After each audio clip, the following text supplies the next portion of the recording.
Hey guys, how's it going? Michael Troy here. Today we're looking at The Ambassadors, issue 5 by Mark Millar and Matteo Buffagni. Forgive the Ohio pronunciation. Anyway, subscribe to my channel if you haven't already. Hit that like button and let's get right into it. So this is Mark Millar's latest and greatest ambitious miniseries, 6-issue miniseries. We're almost there with issue 5 here. This is very unique in the fact that every issue has been drawn by a different superstar artist. Seriously. Sadly, I wasn't familiar with Matteo Buffagni before this, and he's quite good. Not like as exciting to me as the other artists who drew, like Frank Whiteley, Carl Kerschel, Travis Charest, Oliver Coipel. I mean, those are kind of tough acts to follow, but this guy has good chops. I mean, look at that koala, right? So this is like the superhero group that is like put together by this Korean woman who her and her husband developed basically like a super soldier formula, and they have access to like 50 different powers that they can share with these people at any given time, whoever they want. And they're creating sort of like global ambassadors from different countries. And this is Australia's story, I guess. So Mark Millar, writer, Matteo Buffagni, artist, Michelle Sarah Secorn, colorist, and Clem Robbins, letterer. Issue 5. It seems like Mark Millar just like churns out these superhero books, superhero team books, like Jupiter's Legacy and stuff like that. But you would think that they would be all the same and derivative, but I find them all quite different and quite, like entertaining and exciting in their own way. Like, Jupiter's Legacy was more about like a family or an, sort of like almost royal family superhero kind of situation or celebrity superhero situation. And this is different. It's kind of like taking a common man and just like making them a superhero. And this story is kind of interesting. This guy was like, I don't know, like some politician in Australia who was like conservative, problematic, homophobic, the whole nine.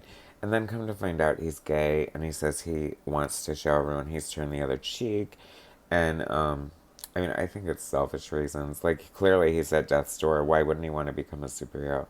And then, so she lets him.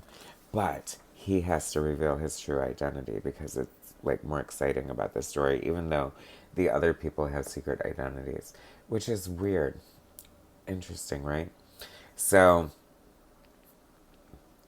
why would you, like, why would you want to become part of like this superhero team if you had to maintain your secret identity too? Like I would think like, you know what I mean? Like, wouldn't it make more sense if the Justice League just, I don't know, like that was their job? And I don't know. I mean, of course it's more entertaining to have secret IDs, and it's like the best part of comic books, right? I mean, one of the most fun parts anyway of traditional superhero comic books.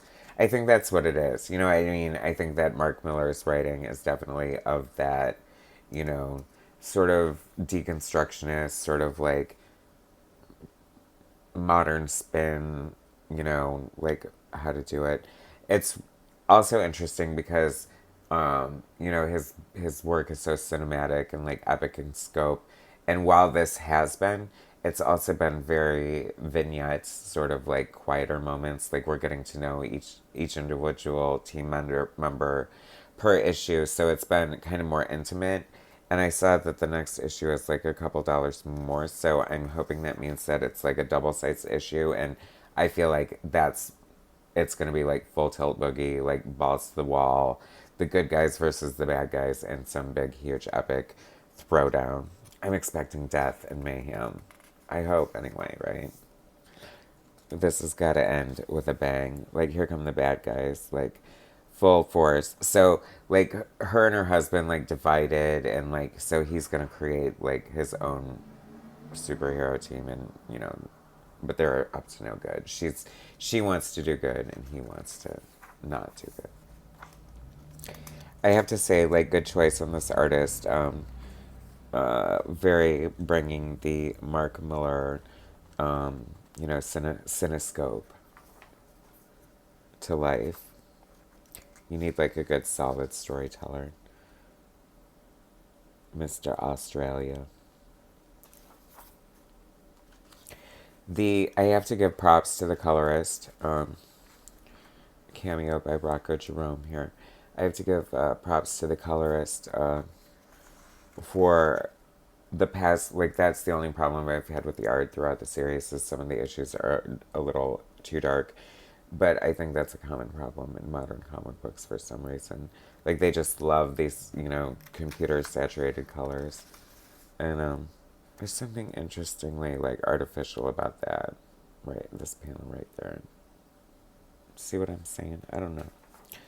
Anyway, to be concluded, and like I said, I think we are going to be in for a wild ride. This has been a great series, so I cannot wait to see what happens. Matteo Scalera. See, I feel like I know that name too, and once again, but I don't know from what or where, but beautiful covers, so I'm totally down. I think he's going to bring the noise. Like I said, $5.99, so I'm guessing double issue. Grand finale. Anyway, have you been following this series? Have you been loving it? It's been pretty good, huh? Anyway, thanks for watching, guys. Subscribe to my channel if you haven't already. Hit that like button, and I'll bring you more later.